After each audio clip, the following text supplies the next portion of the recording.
তো সন্ধ্যার পরে হঠাৎ বৃষ্টি শেষ হওয়ার পরে আমার কিপটা বন্ধুর রাজি করে ফেলাইলাম, সে আমারে খাওয়াইতে নিয়ে যাবো। কি খাওয়াইতে নিয়ে যাবো? মুড়ি খাওয়াইতে নিয়ে যাবো। তো তারে চুনা দিতে যাই, চুনাটা কেমনি নিজে খেয়ে গেলাম, বাকিটা ভিডিওর মধ্যেই দেখেন।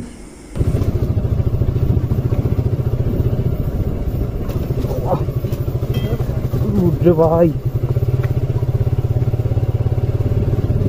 এমন রাস্তা বাংলাদেশে আর একটা আসেনি, তার কোনো ঠিক ঠিকানা নেই।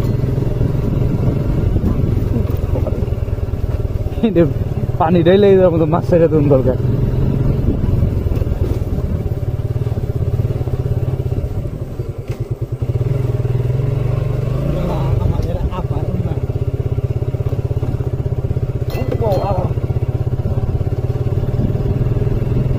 রাস্তা বাবার বাবা,